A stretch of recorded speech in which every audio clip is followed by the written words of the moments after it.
Show ಕೊನೆ ದಿನ ಹಿನ್ನೆಲೆ ಇಡೀ ಯಲಹಂಕ ಭಾಗದಲ್ಲಿ ಟ್ರಾಫಿಕ್ ಜಾಮ್ ಉಂಟಾಗಿದೆ. ಈ ಭಾಗದಲ್ಲಿ ಸಂಚಾರ ಮಾಡುವಂತಹ ಜನರಿಗೆ ಟ್ರಾಫಿಕ್ ಟ್ರಬಲ್ ಎದುರಾಗಿದೆ. ಅದು ಯಾವ ರೀತಿ ಎದುರಾಗಿದೆ ಅನ್ನೋದನ್ನ ದೃಶ್ಯದಲ್ಲೇ ನಾನು ನಿಮ್ಗೆ ತೋರಿಸ್ತಾ ಹೋಗ್ತೀನಿ.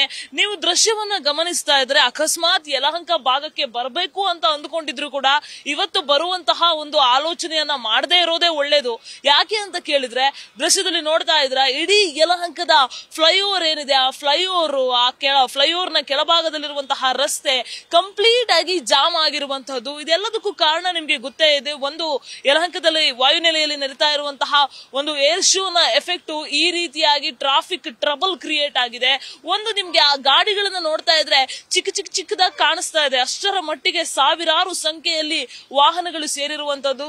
ಬಸ್ಗಳಾಗ್ಲಿ, ಬೈಕ್ಗಳಾಗ್ಲಿ ಅಥವಾ ಕಾರ್ಗಳಾಗ್ಲಿ ಅವೆಲ್ಲವೂ ಕೂಡ ಯಾವ ರೀತಿಯಾಗಿ ಸೇರ್ಕೊಂಡಿವೆ ಅನ್ನೋದನ್ನ ನೀವು ದೃಶ್ಯದಲ್ಲಿ ಗಮನಿಸ್ತಾ ಇದ್ದೀರಾ. ಯಲಹಂಕ ವಾಯುನೆಲೆಗೆ ಹೋಗೋಕಾಗದೆ ಸರಿಸುಮಾರು 1 ಗಂಟೆಯಿಂದಲೂ ಕೂಡ ಇದೇ ರೀತಿಯಾದಂತಹ ಚಿತ್ರಣ ಕಂಡು ಬಂದಿರುವಂತದ್ದು. ಸುತ್ತ ಒಂದು 4 ರಿಂದ 5 ಕಿಲೋಮೀಟರ್ ವರೆಗೂ ಕೂಡ ಟ್ರಾಫಿಕ್ ಜಾಮ್ ಉಂಟಾಗಿದೆ. ಟ್ರಾಫಿಕ್ ನ ಸಮಸ್ಯೆ ಯಾವ ರೀತಿಯಾಗಿದೆ ಅನ್ನೋದನ್ನ ದೃಶ್ಯದಲ್ಲಿ ನೀವು ಗಮನಿಸ್ತಾ ಇದ್ದೀರಾ. ಸೊ ಇವತ್ತು ಏರ್ ಶೋ ಕೊನೆಯ ದಿನ.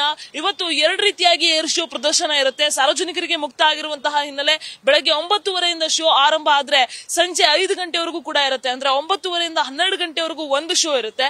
ಅದಾದ್ಮೇಲೆ ಮಧ್ಯಾಹ್ನ 2:30ರಿಂದ 5 ಗಂಟೆವರೆಗೆ ಒಂದು ಶೋ ಇರುತ್ತೆ.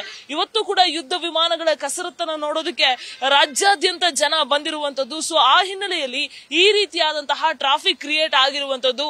ಏರ್ ಶೋವನ್ನ ನೋಡೋದಕ್ಕೆ ಸಿಕ್ಕಾಪಟ್ಟೆ ಜನ ಬಂದಿರುವಂತಹ ಎಫೆಕ್ಟ್ ಈ ರೀತಿಯಾಗಿ ಟ್ರಾಫಿಕ್ ಅನ್ನ ಕ್ರಿಯೇಟ್ ಆಗಿರುವಂತದ್ದು.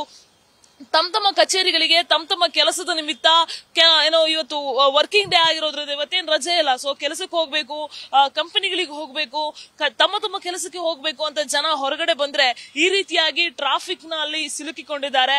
ಸಂಚಾರಿ ಪೊಲೀಸರು ಕೂಡ ಹರಸಾಹಸವನ್ನ ಪಡ್ತಿದ್ದಾರೆ ಟ್ರಾಫಿಕ್ ಅನ್ನ ಕಂಟ್ರೋಲ್ ಮಾಡೋದ್ರಲ್ಲಿ. ಆದ್ರೆ ಯಾವುದೇ ರೀತಿಯಾಗಿ ಅದು ಏನೋ ಎಫೆಕ್ಟ್ ಆಗ್ತಾ ಇಲ್ಲ. ಯಾಕೆ ಅಂತ ಹೇಳಿದ್ರೆ ಅಷ್ಟರ ಮಟ್ಟಿಗೆ ಇಲ್ಲಿ ವಾಹನಗಳು ಎಷ್ಟು ನಿರೀಕ್ಷೆ ಇತ್ತು ಅದಕ್ಕಿಂತ ಜಾಸ್ತಿ ವಾಹನಗಳು ಬರ್ತಾ ಇರುವಂತಹ ಹಿನ್ನೆಲೆಯಲ್ಲಿ ಸಾಕಷ್ಟು ಸಂಖ್ಯೆಯಲ್ಲಿ ಕಂಟ್ರೋಲ್ ಮಾಡುವ ಪ್ರಯತ್ನ ಪಟ್ಟರು ಕೂಡ ಯಾವುದೇ ರೀತಿಯಾಗಿ ಎಫೆಕ್ಟ್ ಆದ ಹಾಗೆ ಕಾಣಿಸ್ತಾ ಇಲ್ಲ. ಸಿಕ್ಕಾಪಟ್ಟೆ ಸಂಖ್ಯೆಯಲ್ಲಿ ವಾಹನಗಳು ಬಂದಿರೋದನ್ನ ದೃಶ್ಯದಲ್ಲಿ ಗಮನಿಸಬಹುದು. ಇದು ಏರೋ ಇಂಡಿಯಾ 2025 ನ ಕೊನೆಯ ದಿನ ಆಗಿರೋದ್ರಿಂದ ಸಾಕಷ್ಟು ಸಂಖ್ಯೆಯಲ್ಲಿ ಜನರು ಕೂಡ ಜಮಾವಣೆ ಆಗಿದ್ದಾರೆ. ನಿನ್ನೆ ಮತ್ತು ಇವತ್ತು ಸಾರ್ವಜನಿಕರಿಗೆ ಮುಕ್ತ ಆಗಿರುವಂತಹ ಹಿನ್ನೆಲೆ ಈ ಭಾಗದಲ್ಲಿ ಟ್ರಾಫಿಕ್ ಇನ್ನ ಜಾಸ್ತಿ ಆಗಿದೆ.